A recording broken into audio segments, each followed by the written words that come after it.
Hello everyone, I'm Assistant Professor Pushpanjali from GN Girls College Patiala. So, as in our last video, हमने हमारा business organisation का जो हमारी book है BCom की वो हमने स्टार्ट की थी. सो आज का जो टॉपिक हम पढ़ेंगे वो है हमारा objectives of business. Objectives of business में हम ये पढ़ेंगे कि ऐसे कौन कौन से ऑब्जेक्टिव्स होते हैं जिसके बेसिस पर हम बिजनेस करते हैं. कोई भी पर्सन अगर अपना बिजनेस स्टार्ट करना चाहता है तो उसके क्या क्या ऑब्जेक्टिव्स होते हैं. सो अगर हम ऑब्जेक्टिव्स की बात करें तो उसको हम 5 कैटेगरीज में क्लासिफाई करते हैं. वो होते हैं हमारे economic objective, social objective, human objective, national objective and global objective. So आज हम इन सभी ऑब्जेक्टिव्स को डिटेल में स्टडी करेंगे. सो सबसे पहले हम बात करते हैं हमारे इकोनॉमिक ऑब्जेक्टिव्स के बारे में. सबसे पहला इकोनॉमिक ऑब्जेक्टिव जो होता है that is profit motive. Profit motive हमें ये बताता है कि कोई भी जो बिजनेस है वो हमेशा प्रॉफिट के लिए ही काम करता है. हर कंपनी, हर पर्सन ये चाहता है कि वो अपने बिजनेस करते वक्त उससे ज़्यादा से ज़्यादा मैक्सिमम प्रॉफिट्स वो अर्न कर सके. सो मेन जो ऑब्जेक्टिव होता है बिजनेस का वो सिर्फ और सिर्फ प्रॉफिट कमाना ही होता है. देन हमारा जो सेकेंड ऑब्जेक्टिव है in the category of economic objective that is attractive more and more customer.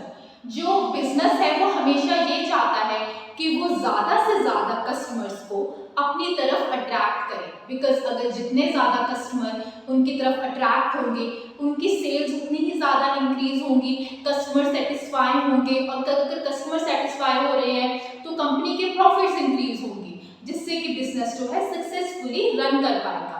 Then हमारा जो नेक्स्ट ऑब्जेक्टिव है that is regular innovation. Regular innovation में हमें ये बताते हैं कि ये एक हमारा ऐसा इकोनॉमिक ऑब्जेक्टिव है वो ये कहता है कि हर बिजनेस को रेगुलरली टाइम के साथ साथ कुछ ना कुछ इनोवेटिव चीज़ें करनी चाहिए. नई नई चीज़ें अगर वो इन्वेंट करेंगे, इनोवेटिव तरीके से काम करेंगे तभी वो सक्सेस पा सकते हैं अपने बिजनेस के फील्ड्स में. जितनी ज़्यादा वो इनोवेशन करेंगे उतने ही ज़्यादा उनके प्रॉफिट्स होंगे और वो अपना बिजनेस सक्सेसफुली रन कर सकते हैं. सो ये जो तीन थे हमारे वो थे हमारे इकोनॉमिक ऑब्जेक्टिव्स. उसके बाद जो मेन ऑब्जेक्टिव्स होते हैं दैट इज हमारा सोशल ऑब्जेक्टिव. सोशल ऑब्जेक्टिव की अगर हम बात करें वो हमारा सोसाइटी से इन्वॉल्व होता है कि हम सोसाइटी के वेलफेयर के बारे में जो बिजनेस है वो किस तरीके से काम करता है वो हमें सोशल ऑब्जेक्टिव बताता है. सो इसके अंदर भी काफ़ी सारे पॉइंट्स हैं जो कि हमें सोशल ऑब्जेक्टिव के अंदर कंसीडर होते हैं. सबसे पहला सोशल ऑब्जेक्टिव है providing goods at affordable prices.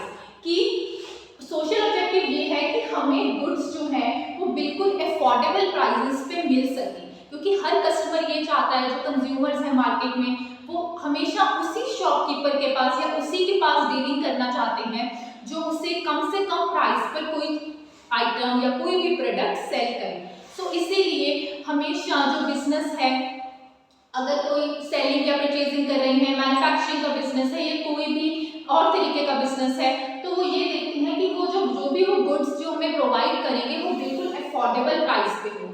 ऐसे गुड्स जो कि एक अफोर्डेबल प्राइस पे कोई भी कस्टमर जो है वो उसे ले सके, वो अफोर्ड कर सके. देन हमारा नेक्स्ट सोशल ऑब्जेक्टिव है fair remuneration to employees. Society में वहाँ बाकी लोग भी आते हैं, पीपल भी आते हैं और हमारे कुछ एम्प्लॉयज़ को भी हम सोशल ऑब्जेक्टिव में कंसीडर करते हैं.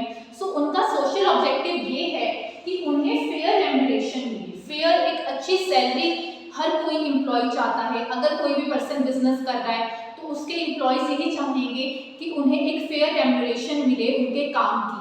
अगर वो जितना अच्छा काम करेंगे, अगर उनको उतनी ही उसके हिसाब से उनकी रेम्यूनरेशन मिले तभी वो कंपनी को आगे बढ़ाने में हेल्प कर पाएंगे उनके बिजनेस की. देन हमारा नेक्स्ट ऑब्जेक्टिव है more employment opportunities for the society. Social objective जो है वो सोसाइटी के बारे में भी सोचना उनके लिए बहुत इंपॉर्टेंट होता है कि वो ज़्यादा से ज़्यादा एम्प्लॉयमेंट अपॉर्चुनिटीज को क्रिएट करे अपनी सोसाइटी में.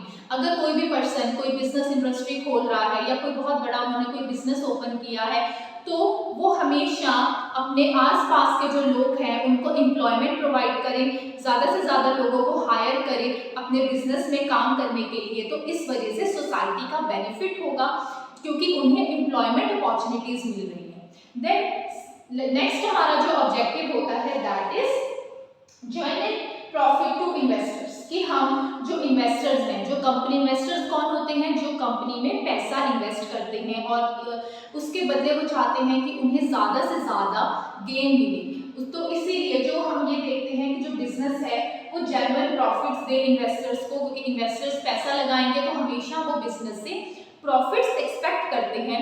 तो प्रॉफिट जो है वो हर इन्वेस्टर जो है चाहता है कि उसे हायर प्रॉफिट्स मिले। सो इसलिए जो सोसाइटी है, जो सोशल ऑब्जेक्टिव है वो यही है कि इन्वेस्टर्स को एक जेन्युइन प्रॉफिट्स दिए जाए जिससे उनकी डेवलपमेंट हो, और अगर उनको ज़्यादा प्रॉफिट्स मिलेंगे तो वो नेक्स्ट टाइम कंपनी में और ज़्यादा पैसे इन्वेस्ट करेंगे। देन हम बात करते हैं नेक्स्ट सोशल ऑब्जेक्टिव की, दैट इज हमारा सोशल वेलफेयर। कंपनी जो है वो सोसाइटी के वेलफेयर के लिए भी बहुत सारे काम करती है। सोशल वेलफेयर में लाइक अगर वो उनके लिए पार्क्स बनाएगी, कोई हॉस्पिटल की फैसिलिटी, कोई स्कूल्स बनाना, तो इस तरीके के काम भी काफ़ी सारे बिजनेस ऑर्गेनाइजेशन करती हैं जो कि सोसाइटी के वेलफेयर के लिए, वहाँ के लोगों के लिए बहुत ही फायदेमंद होता है। जैसे कि इन्वायरमेंट को वहाँ के साफ सुथरा रखना, वहाँ पे कोई पोल्यूशन ना हो, इसलिए उनके वेलफेयर के लिए सोचना, काफ़ी सारी स्कीम्स भी जो है वो बिजनेस ऑर्गेनाइजेशन सोसाइटी के लिए बनाती है। देन हमारा नेक्स्ट ऑब्जेक्टिव है पेमेंट ऑफ गवर्नमेंट टैक्सेस। कोई भी जो बिजनेस है वो अगर अपना बिजनेस कर रहा है तो उसे गवर्नमेंट के टैक्सेस पे करने पड़ते हैं टाइम टू टाइम साल में। सो इसीलिए अगर वो सोसाइटी के वेलफेयर के लिए कोई भी बिजनेस काम कर रहा है, उनका सोशल ऑब्जेक्टिव ये भी है कि वो गवर्नमेंट को टाइम पे टैक्स की पेमेंट करे, बिकॉज इनकम टैक्स की पेमेंट हर बिजनेस ऑर्गेनाइजेशन को करनी पड़ती है at the end of financial year जब वो अपने अकाउंट्स प्रिपेयर करते हैं। सो उसके साथ ही उन्हें टैक्स भी पे करना पड़ता है। देन हम बात करते हैं हमारे नेक्स्ट ऑब्जेक्टिव की, दैट इज हमारा ह्यूमन ऑब्जेक्टिव। ह्यूमन ऑब्जेक्टिव की अगर हम बात करें तो इसके अंदर ह्यूमंस इन्वॉल्व होते हैं। तो हम ये बात करेंगे कि जो बिजनेस है वो ह्यूमंस के लिए किस तरीके से कंट्रीब्यूट करता है, उनका ह्यूमंस के लिए क्या ऑब्जेक्टिव है। सबसे पहला जो ऑब्जेक्टिव है लेबर वेलफेयर। लेबर वेलफेयर जो है वो ये है कि कंपनी में जो लोग लेबर्स जो काम कर रहे हैं उनके वेलफेयर के बारे में भी कंपनी को सोचना चाहिए। जो भी बिजनेस है वो लेबर्स के वेलफेयर के लिए काम करे, उनको हर तरीके की सही टाइम पे उनको सैलरी प्रोवाइड की जाए, उनको इंसेंटिव्स दिए जाएं, उनके इन्वायरमेंट को जहां वो काम कर रहे हैं उसे साफ सुथरा रखा जाए, उनको मेडिकल से related pension benefit, retirement benefit, ये सब तरीके के और भी बहुत सारे बेनिफिट जो है वो लेबर चाहता है कि उनको मिले। सो लेबर बेनिफिट जो है बिजनेस ऑर्गेनाइजेशन देती है उनको अच्छा रखने के लिए, उनको मोटिवेट करने के लिए। सो वो होते हैं हमारे लेबर वेलफेयर्स। देन हमारा नेक्स्ट होता है पार्टिसिपेटिव मैनेजमेंट। हर कंपनी में मैनेजमेंट होती है और वो ये मान के चलती है जो भी बिजनेस है उसमें उनकी मैनेजमेंट पार्टिसिपेट करे। जितना अच्छे से मैनेजमेंट पार्टिसिपेट करेगी उतना ही ज़्यादा बिजनेस जो है अच्छे से चल पाएगा, क्योंकि मैनेजमेंट जो है अगर वो पार्टिसिपेटिव है तो वो planning, organising, staffing, controlling, directing इन सब चीज़ों को करेगी बिजनेस में, और जिसकी हेल्प से बिजनेस जो है ज़्यादा से ज़्यादा प्रॉफिट अर्न कर सकेगा। सो ये भी एक अहम ऑब्जेक्टिव होता है बिजनेस का कि हम पार्टिसिपेटिव मैनेजमेंट की इन्वॉल्वमेंट रखें अपने बिजनेस में। देन नेक्स्ट हमारा ऑब्जेक्टिव है economic security of employees. Employees की इकोनॉमिक सिक्योरिटी देखना, उनको सिक्योर रखना भी एक बिजनेस की जिम्मेदारी होती है कि किस तरीके से वो वहाँ के जो कर्मचारी हैं, वहाँ के जो एम्प्लॉयज हैं उनको सिक्योर रखें, उनकी सिक्योरिटी का ध्यान दें, उनकी सेफ्टी का ध्यान दें। तो ये भी एक तरीके से बिजनेस का एक ऑब्जेक्टिव माना जाता है। अगर ऐसा वो करेंगे तभी जो एम्प्लॉयज हैं वो अपना 100% कंट्रीब्यूट कर सकेंगे बिजनेस को आगे लेके जाने के लिए। देन नेक्स्ट हमारा ऑब्जेक्टिव है that is development of human resources. Human resources हमारे जो होते हैं, जो लोग काम कर रहे हैं, जो ह्यूमन रिसोर्सेज है उनको भी डेवलप करने में बिजनेस जो है हेल्प करता है। जितने ज़्यादा ह्यूमन रिसोर्सेज होंगे उतनी ही ज़्यादा बिजनेस जो है आगे अर्न कर पाएगा प्रॉफिट। तो ह्यूमन रिसोर्सेज भी बहुत इंपॉर्टेंट रोल प्ले करते हैं किसी भी बिजनेस ऑर्गेनाइजेशन में। देन हमारा नेक्स्ट ऑब्जेक्टिव है contribution towards social and economic backward people. जो बिजनेस है वो इकोनॉमिकली बैकवर्ड पीपल्स के लिए भी बहुत सब चीज़ें जो है वो कंट्रीब्यूट करता है उनके लिए, सोशली भी और इकोनॉमिकली भी वो उनके वेलफेयर के बारे में सोचते हैं। सो इस तरीके से उनको भी हेल्प मिलती है कि वो बिजनेस में आ सके और अपना 100% कंट्रीब्यूट कर सके। सो बिजनेस अगर उनकी हेल्प करेंगे तो वो बिजनेस के साथ इन्वॉल्व होंगे और बिजनेस को आगे लेके जाने में उनकी हेल्प करेंगे। सो ये जो थे हमारे सारे थे हमारे ह्यूमन ऑब्जेक्टिव्स। नेक्स्ट अगर हम अपने ऑब्जेक्टिव्स की बात करें, जो हमारी फोर्थ कैटेगरी है दैट इज हमारे नेशनल ऑब्जेक्टिव। नेशनल ऑब्जेक्टिव में सबसे पहला ऑब्जेक्टिव होता है ऑप्टिमम यूटिलाइजेशन ऑफ रिसोर्सेज। जैसे हमें पता है कि resources are very scarce in our nature, so we have to utilise it properly. So resources जो है वो हर बिजनेस ऑर्गेनाइजेशन यूज करता है। बिना रिसोर्सेज के कोई भी बिजनेस रन करना इट्स लाइक इम्पॉसिबल। सो अगर हम रिसोर्सेज को ऑप्टिमम यूटिलाइज करेंगे, उसकी वेस्टेज कम करेंगे, तो बिजनेस जो है अच्छे से चल पाएगा, उसकी बहुत ज़्यादा गुडविल इंक्रीज होगी।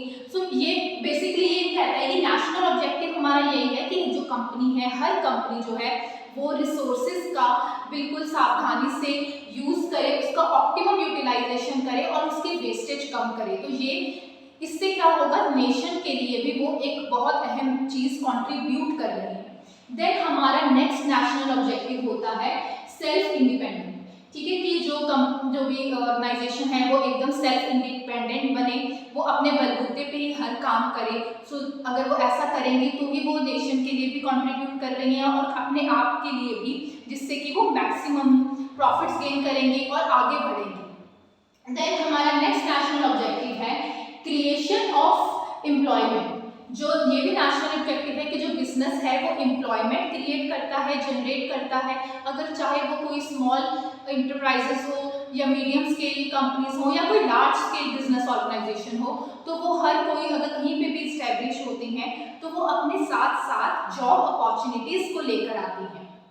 जॉब अपॉर्चुनिटीज से एम्प्लॉयमेंट जनरेट होती है। सो ये भी एक नेशनल ऑब्जेक्टिव है कि एम्प्लॉयमेंट जनरेट करना, क्योंकि हमारे इंडिया में बहुत ज़्यादा अनएम्प्लॉयमेंट है। अगर कोई भी बिजनेस ऑर्गेनाइजेशन जो है अगर इस तरीके से एम्प्लॉयमेंट जनरेट करता है तो उससे हेल्प ये होती है कि हमारी जो बेरोजगारी है, अनएम्प्लॉयमेंट है, वो डिक्रीज हो जाएगी। सो इस चीज़ के लिए भी वो उनका ऑब्जेक्टिव है जो हेल्प करते हैं एम्प्लॉयज़ को एम्प्लॉयमेंट जनरेट करने के लिए, क्रिएट करने के लिए। देन हमारा नेक्स्ट नेशनल ऑब्जेक्टिव है special incentives for backward areas. जो बिजनेस है वो स्पेशल इंसेंटिव स्कीम्स जो है बैकवर्ड एरियाज के लिए जनरेट करता है, वहाँ के लोगों के लिए, जिससे कि उनको वो इंसेंटिव्स प्रोवाइड करते हैं कि किस तरीके से काम करना है और उनकी हेल्प करते हैं।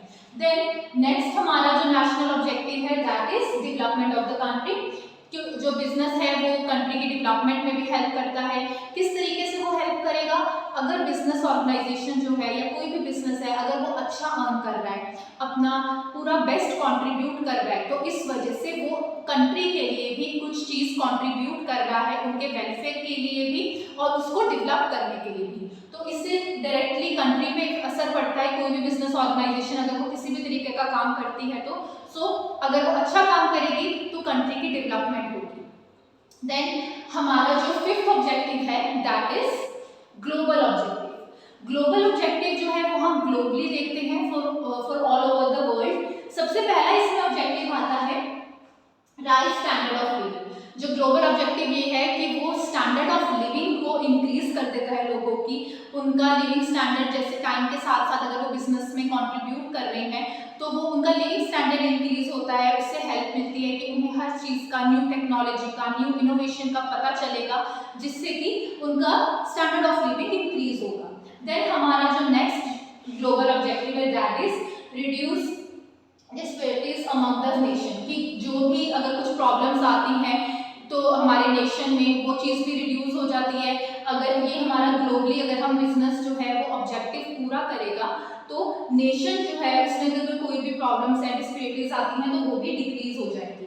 देन हमारा इसका लास्ट ऑब्जेक्टिव है make available globally competitive goods and services, वो अवेलेबल करवाते हैं एक ग्लोबल और एक कॉम्पिटिटिव गुड्स और सर्विसेज को, कि जो ग्लोबली हमें हर जगह पे बिजनेस हमें गुड्स प्रोवाइड करता है। अलग अलग मैन्युफैक्चरिंग इंडस्ट्रीज होती हैं जो गुड्स बनाती हैं, जो कि हमें ऑल ओवर द वर्ल्ड जो है वो कहीं पे भी जाकर हम उसे सेल कर सकते हैं, एक्सपोर्ट इंपोर्ट में हमें हेल्प मिलती है। So it makes available globally competitive goods and services. So I hope कि आपको आज के सारे ऑब्जेक्टिव क्लियरली समझ आए होंगे। So thank you and have a nice day.